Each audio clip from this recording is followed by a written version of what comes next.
Hello everybody. Today I'll be talking about a bug in Bloodborne and using it as a jumping off point to talk about progress and experience in video games. I'll be relying mostly on examples from the Souls series because they share a similar philosophy around player progression. That does mean that there will be spoilers for all 4 titles, and I really can't recommend these games enough, so I do recommend you play them first before watching this video. It was recently discovered that Bloodborne contains a bug that causes bosses to use a limited subset of their movesets. It affects anyone who only suspends and resumes their console and Bloodborne, which is the default setting, so I imagine it's most players. It's also subtle enough that a player might not even realize they've run into it.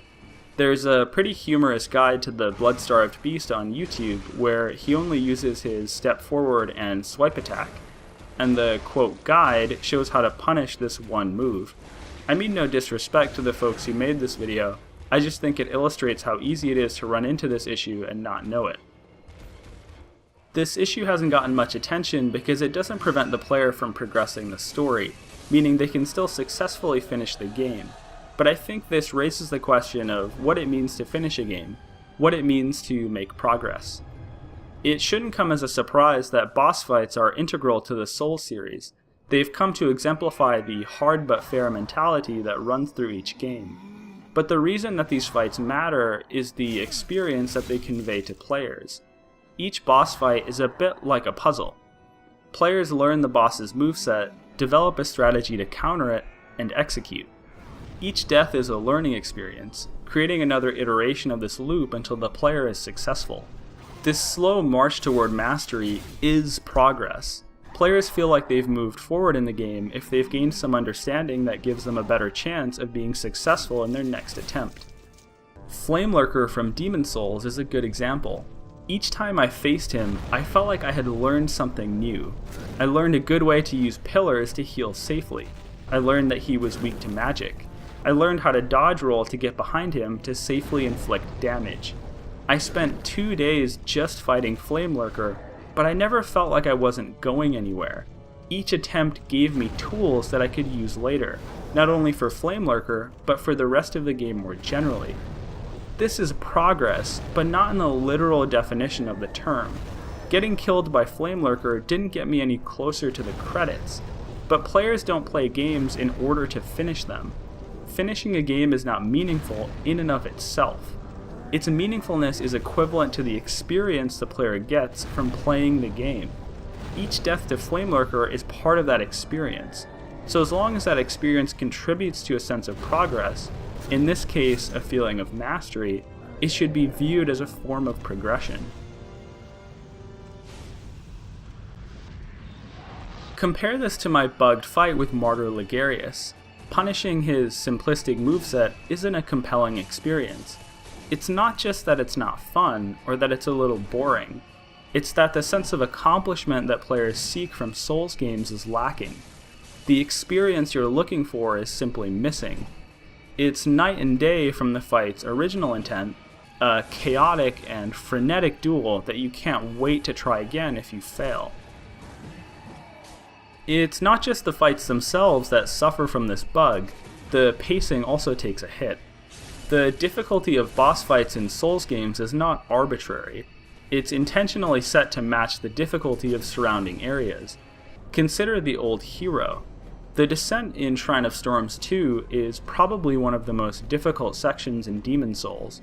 In particular, the attacks from the sky, invisible enemies, and dark corridors all contribute to a growing sense of dread within the player. By the time the player reaches the bottom, they're probably pretty nervous. The old hero is a great capstone to this. Not only is he easy enough to be beaten on the first try, ushering in a welcome sense of relief after a harrowing stage, his attack patterns will seem random and, frankly, terrifying to new players.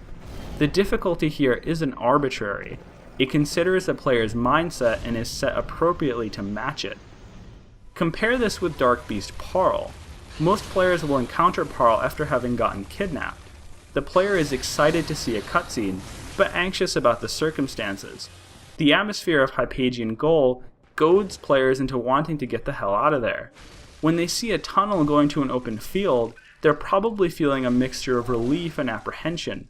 Parl is a great finisher to this, a terrifying dark beast that cements the foreboding atmosphere of the area in the player's mind. When the bug occurs, however, Parl is little more than a retextured version of Sif.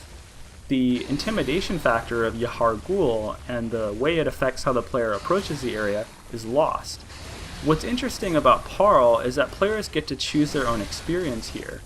They can warp away from Hypatian Ghul and slowly prepare to go back for the rest of their playthrough, or they can strive to gain mastery over this beast and, by corollary, a sense of mastery over the game world itself.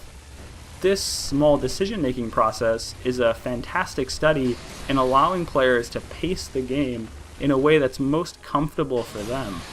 The bugged version of this fight removes this pacing mechanic and, thus, ultimately takes away from the experience.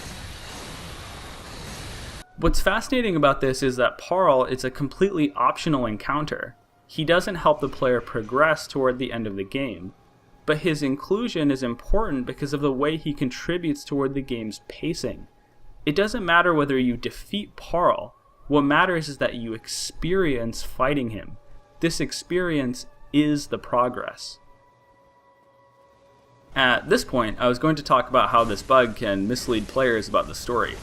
I realized that I actually don't understand the story of any of these games.